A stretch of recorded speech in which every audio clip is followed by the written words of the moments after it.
There's a place, a school, an institution where a professor resides. One that for the past 30 years has traveled the world teaching others. A pioneer in America of the fighting science of Savate.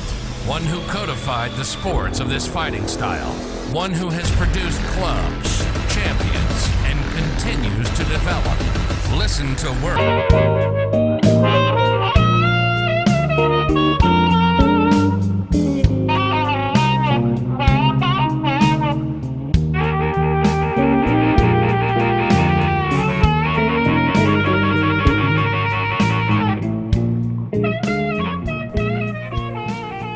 We're back at you guys, and I hope everybody's doing well. And today I'm going to be touching base on something that I've learned throughout my teaching, my life teaching in the martial arts.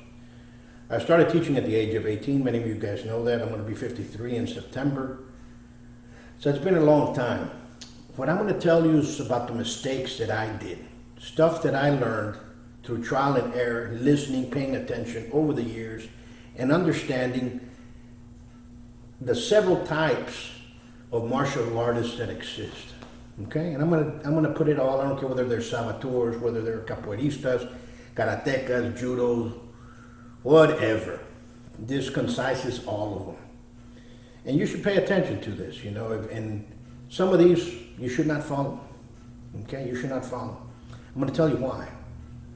Because in the world of martial arts, in the world period, everybody has a reputation. I have a reputation. You have a reputation, you that's watching. Your instructor has a reputation. What people think of you, whether it's positive, negative, that follows you. So for the longest time, one tries to act upright, live with a handshake, do what you say you're going to do, and if you can't, you say right up front, I can't do it. If you get involved in a project, finish it out. Why am I talking about this? Because martial arts does a lot of things, you know, and a lot of people say, well, Paul, you know, this happens and people need to understand, and, you know, that's the way life is. That's exactly right. It's life. And I'm going to tell you what happens with that. Your competitor wants to see you fail. Believe me, your competitor wants to see you fail. Your haters want to see you fail. And believe me, they're watching this. They're watching your moves. They're paying attention to what you do. They're copying what you do because you've been around for a while. You know, I've been teaching for that long. You know, Buitron Academy's been open since '88. I was teaching since I was 18. The International Guild has been going on for 30 years now. That's Dancer Savant.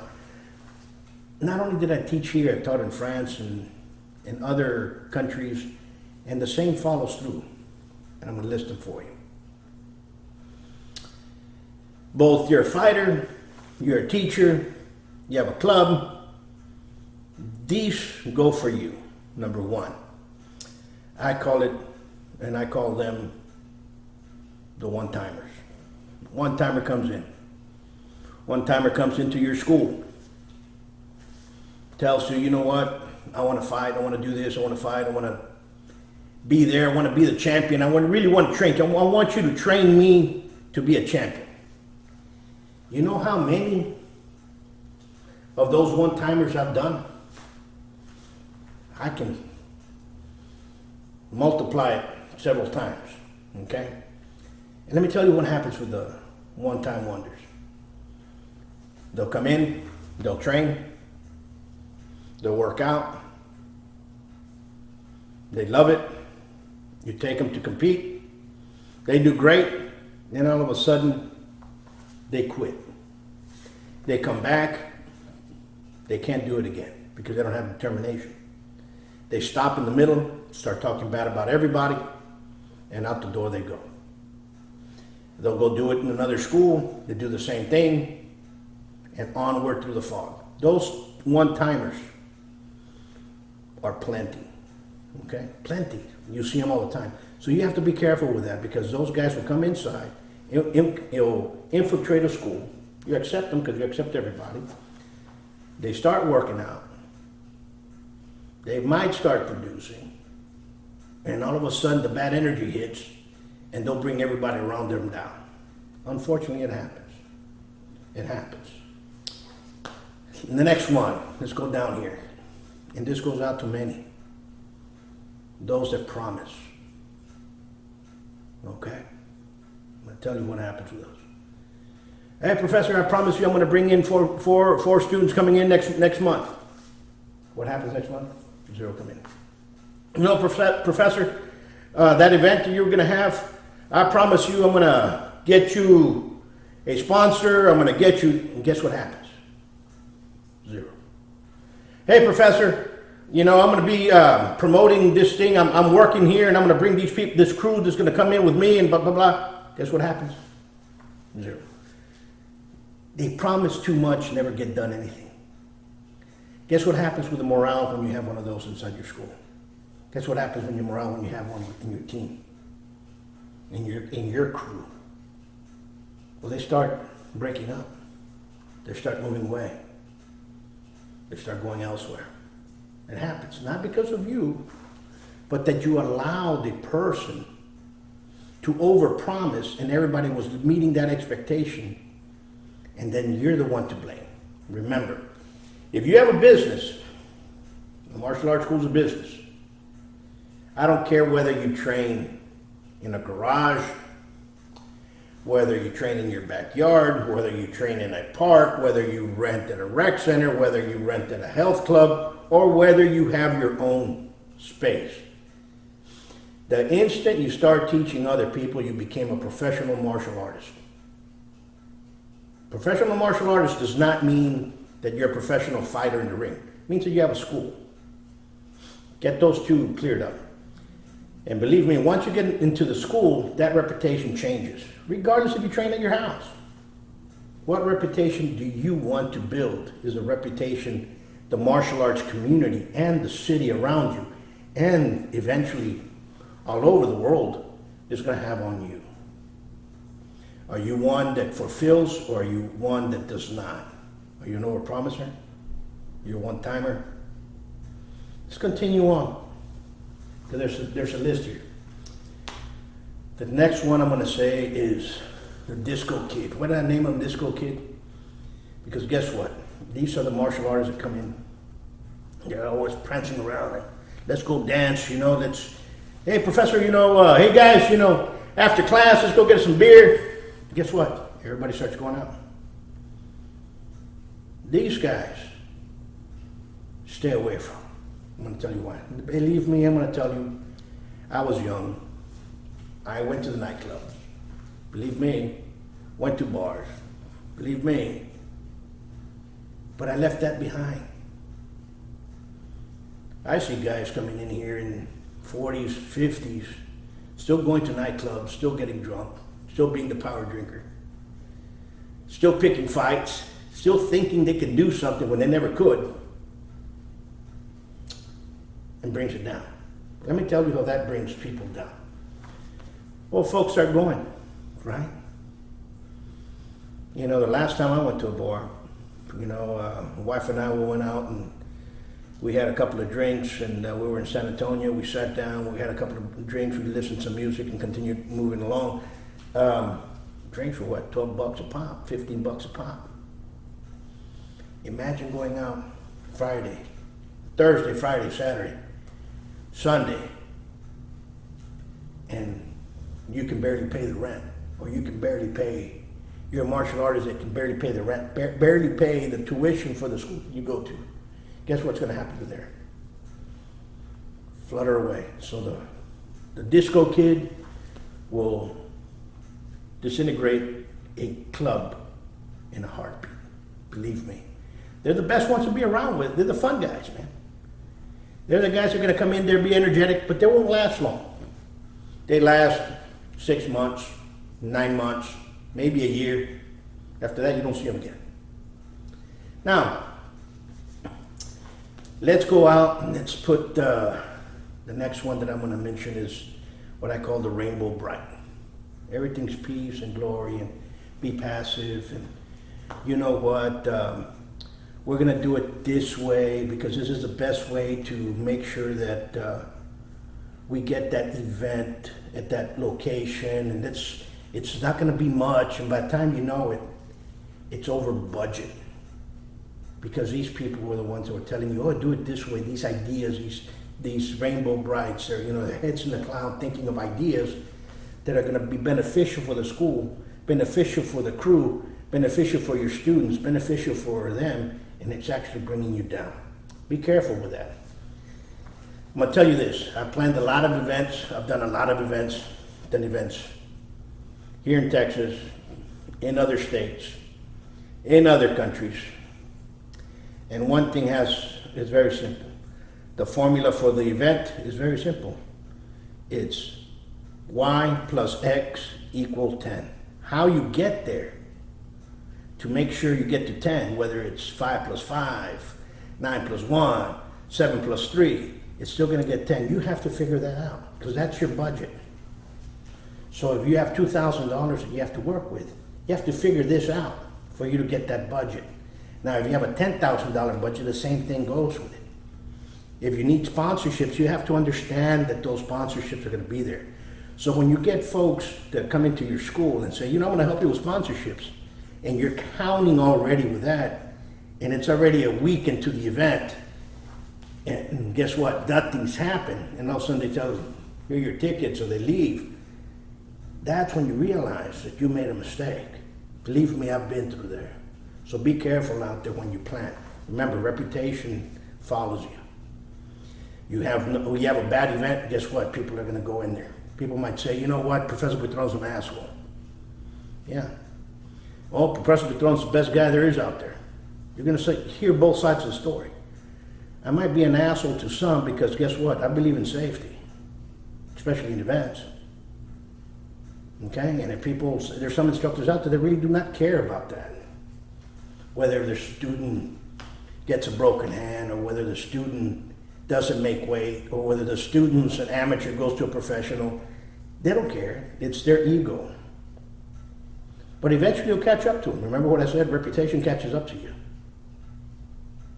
And that's just the way it is. That's why we're making this. That's why I want you all to realize that this exists.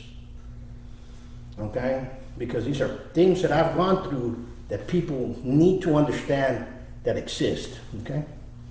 Now, as we go through the last one, and the last one I'm gonna say is 1, 2, 3, 4, and here was the overachiever. Okay? Whether you have a instructor, a student, a fighter, the overachiever. Okay? You need them. They exist. But what's bad about the overachiever? Sometimes they overachieve so much, which is good, okay, that they themselves quit in the long run. Example, we're going to train for the Golden Gloves competition. They're training left and right, left and right. They're the first ones here. They're the first ones doing. They win the Golden Gloves. They're doing great. They continue moving forward. Then all of a sudden, something fails. Or you build another student that's coming up. They're the first ones that say, well, there's jealousy in the school, and there's politics in the school. You'll hear that from those people. Remember, as an instructor, and if you're going to go the competitive route, go competitive route. And you want to have the reputation of your school being a competitive school, that you have good fighters, you have to produce good fighters. You can't produce people out there. You might produce a one-hit wonder, but they're always training, they're always going forward. You'll end up with it, believe me, with good fighters. Now, or you want to have or you want to have a reputation of, my students, they're great martial artists. Look at them. They're out drinking bars. They're beating up everybody. They're a rough and tumble school. Well, in a way, it's good. In a way, it's bad. Okay? In the 70s, 80s, 60s, That was the school you want to go train in. Now, you really won't want to do that. I don't want to get into a fight. I've been in too many. I do not want to go look for a fight. I never have. But when you start projecting yourself as going to bars and beating up people in bars, the reputation is going to be that you're just a tough guy wannabe. And people will stop going into your school. Believe me, it happens. Okay? It happens. Now here's the last one, and everything for reputation. You know what? I don't care what they have, but I'm going to give them a rank anyway. Slap them with a black belt in 6 months, a year and a half, and little Johnny, little Billy is running around with a black belt. Folks, it takes time to develop skills. It takes time to develop a fighter. It takes time. It's not going to happen in a year, year and a half. Believe me.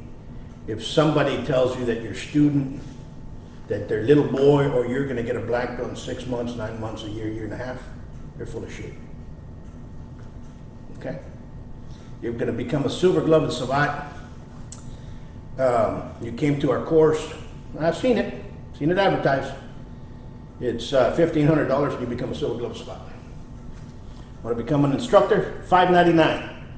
You're an instructor of whatever, Brazilian Jiu-Jitsu, Savate, Kali, Karate, Aikido. Takes time. You have to not understand skill, technique, defenses, training, attitude. Takes time. You're not going to do it in 3 months, 6, 9, a year, nor in some fast track course. Does not happen. And if you're one of those instructors that's doing that or have done it that way, eventually your reputation will catch up. Remember, take care of your reputation, because your reputation is going to take care of you at the long run. If you tell people, I'm going to take a team to a tournament, take a team to a tournament. If you tell somebody, guess what? I'm going to be an official in your tournament. Go, be the official. Why? Because it's important, because people are counting on you. If you say, I'm going to bring a team, and all of a sudden the tournament day comes in, there's nobody there, well, they just shot everything else in there, especially if it's a scheduled bout type. But if it's an open karate tournament like they have, those chop and block schools all over the place, it's a different story. They're trying to kill the masses, not really understanding what's going on. They really don't care about the rules. And that's where safety comes in. I've seen more people get hurt in those chop and block tournaments than I've seen them in an MMA, boxing, kickboxing, Savate, sanctioned bout. What do I mean by sanctioned? That they're underneath an association, that they're following rules, that they're following safety standards. Okay? That just happens so much. So folks, I'm not here to try to insult you in any form or fashion. This is just stuff that I went on, and we were talking about reputation, and basically we started talking about it, and I said, you know what, I'm going to touch base against not only the schools, the students, what is in the world of martial arts, because number one, it is a business. And just like any business, your competitors don't care about you. So if you're a fighter, the other fighter really doesn't care about you. He'll respect you. But he doesn't care if you win or lose. He doesn't care whether you're learning good technique or not. He's training. You train. So until next time, if you like it, subscribe, share it, comment. Remember, we got some, if you want to be part of our crew, go to buy me a coffee at Buitron Academy at buymeacoffee.com. Email buitronacademy2012@gmail.com. You can get a hold of me anytime, any place. If you want to come over, please do so. We're starting a new video series, and it's going to be on Buy Me a Coffee. So you can, for those that are out of town, you can actually get your basics first and take it that route. With everything that's COVID going this way, I figured out a way that we can do it, so I can be kind of teaching you all. All right, until next time, much peace.